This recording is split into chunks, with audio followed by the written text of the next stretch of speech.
Hi everyone, it's Agnieszka from 5 Minute Language. Welcome to my channel. Make sure you subscribe if you haven't already and give this video a thumbs up. I really appreciate it.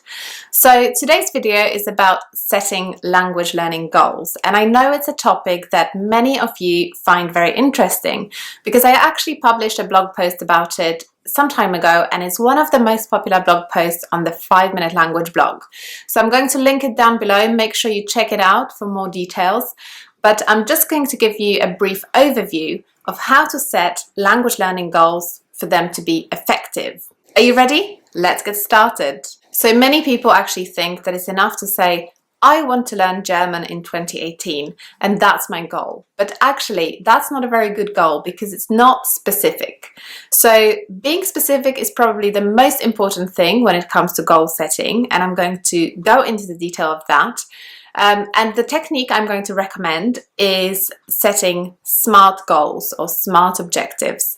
So what does it actually mean? So SMART basically stands for specific, measurable, ambitious, realistic, and time-bound. So the first one is about being specific.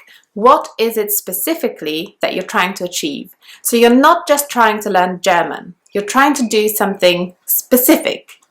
Are you trying to learn how to introduce yourself in German? Are you trying to learn how to talk about your job in German? Be specific about it. Because then when it comes to evaluating your goal and deciding, have I actually learned this or not, you will be able to look at the specific goal and the specific outcomes that you've achieved and decide how well you've done. The next thing in the SMART objective setting process is making sure that your goals are measurable. So make sure that you can measure it somehow. How many words are you trying to learn? How are you going to measure your success? How will you know that you've actually achieved your goal?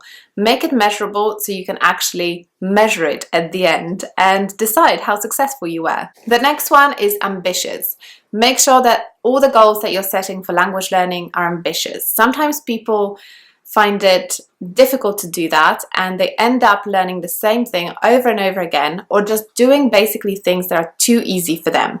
So make sure that you're stretching yourself, because that way you can actually progress faster. The next one is realistic. So make sure your goals are ambitious but also possible to meet. You have to be realistic about it. You won't be able to learn 100 words every single day because that's not realistic, and you don't want to get demotivated, because if you've got a goal that you can't actually meet, you will get demotivated.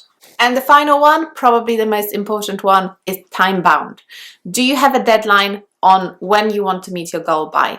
I definitely recommend having short-term and long-term goals. You can have a goal for this week, this month, this year, whatever it is. Make sure you've got a combination of different deadlines. My next tip for setting language learning goals is to write them down. Write them down somewhere and have it ready. Have it somewhere where you can put it in front of you every single day just to stay motivated. If you download my Learn Languages Like a Pro starter guide, which I linked to below in the description box, you will get a template where you can basically record your language learning goals, which is very useful. So I definitely recommend that you download that for free. My next tip is to review your goals frequently. So sit down at the end of every week, at the end of every month, and go through all the different things that you've done. Evaluate your progress. How successful have you been? What could you be doing differently to make progress faster?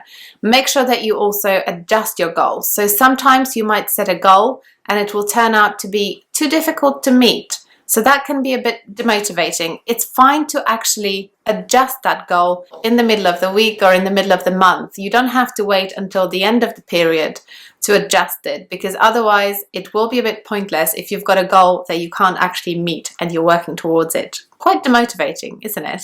So this is it, my top tips for setting SMART language learning goals.